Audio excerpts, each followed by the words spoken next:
Eddie Hobbs, of course, is recovering from the epic gaffe that was had over in Wimbledon there. Serena Williams' Airbnb. I told you the story yesterday. I'm not going to go into it again.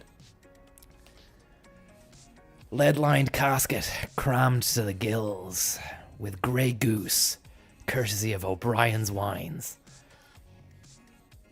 flew over the English Channel to Heathrow, then from Heathrow to the Airbnb via drone, sponsored by Mercedes and Kenco and Nesquik and fucking Nescafe and Crystal Swing and Carte Noir. 3 brands of coffee decided to go head to toe to toe because this was the biggest fucking coup they could get. And Hobbs was in there goosing it up, and he's still a bit fucking sick. He had so much goose rigged up to his fucking brain that he went feral and ended up leaving the Airbnb. Serena Williams' Airbnb now, which contained me, Serena, Novak Djokovic, Rafa Nadal, fucking Nick Kyrgios, who gave me a pair of Lacoste's for my trouble, and Eddie Hobbs went fucking balubas. He went so baluba he got an Uber all the way to fucking Wimbo, and then fucking straight through the door, pissed as a fart. I don't know how he got past security, but he did. And the fucking metal detectors went off because he's got so much gold in his skeletal frame. So the fucking security alarms were going on. They thought it was a fucking boom boom boy. I was on the phone immediately to Wimbledon. They were like, Connor Williams, what's going on, man? You need to come and sort this guy out. He's gone fucking feral. I go, don't worry, it's Eddie Hobbs. He's just excited. He's had a bit of goose. He's launching Hobbs Coin next Tuesday, weekday, at the fucking Hibernian Club in Stephen's Green. You can come along. He's just gone feral on Grey Goose because O'Brien's Wines sent a fucking drone over full of goose. They said, fine, just get down here and sort it out. So I did. Fucking rush hour. No chance. So there was only one thing for it. I had to think on my feet. It's almost and 6 o'clock. Being the all-round fucking Renaissance man that I am, I decided to call in none other. Oh my God.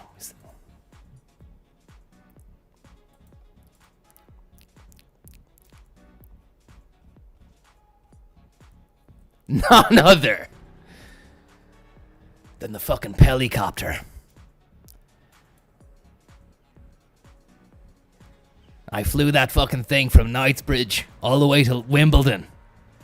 It was a fucking rescue mission. One for the ages. I shouldn't have been behind the wheel of that fucking yoke. Or the yoke, sorry, I shouldn't have been behind the yoke. Because I'd had so much Grey Goose at that stage that I was fucking flying around like a whirlybird. Also, Nick Kyrgios had helped us all out to a few fucking double faults. So we double dropped a few double faults, and there was a permanent goose cloud around my mind, body, and soul. As you know, people, Grey Goose. There we are, the gooser. The gooser. The hangover is so pure, so delicious. It actually has you coming back for more. The next day, all I can describe the Grey Goose hangover is, it's not a body blow. Okay? It's definitely not a body blow. I wouldn't call it a skag buzz. I'd say it's more of an all-encompassing goose cloud. And I should not have been in that fucking... It's almost in that 6 beast, o'clock. but I did, and I was. I flew it fast and hard, all around London, with a look of steely determination and grit on my mush. And thankfully, down at Wimbledon, there was they had like a fucking sand pelly pad there, and I just landed the bastard on that, just outside Wimbledon, the Wimbledon Forest. They had a couple of guys there as well, ready for me to land. It all turned out all right. When I got there, Eddie Hobbs was lying in a puddle of his own piss, just spouting absolute tosh about the upcoming launch of Hobbs coin. And I said, I had to reassure him. I was like, it's all going to be all right, Ed. Don't worry, Ed. Fucking, it's going to be okay. He was like, what? Who's going to be serving food, man? Who's going to be serving food? I said, listen, Ed, I've took care of it. Fucking Ivan Yates is going to be doing the Yatering. Yates is catering. Yate on a plate. Finger food. Fucking filet mignon. Foie gras. And it's like the fucking life came back into his eyes when he heard that Ivan Yates was going to be doing that. And I started crying then because I just looked into Eddie's face. I was like, Eddie, you're fucking beautiful, man.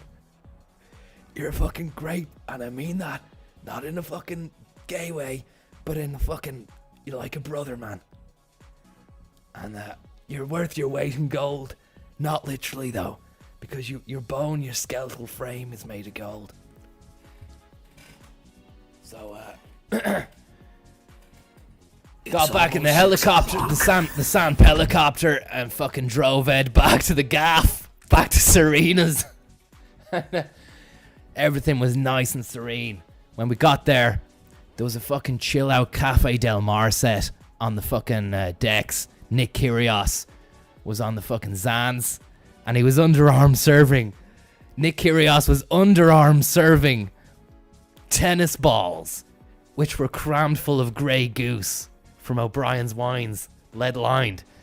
And the balls would be served underarm, and they'd smash off of fucking Novak Djokovic's head, smash open, and then we'd all just like drink from the fucking fountain of life. And it was just the best weekend of my entire life. And then three-way, myself, the Jordanian fucking dreamer, the Jordanian cream pipe, honking on his fucking toot machine.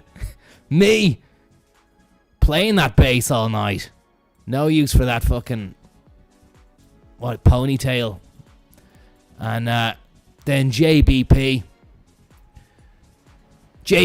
then did a fucking blistering, scorching rendition of his seminal hit, Clean Your Blues.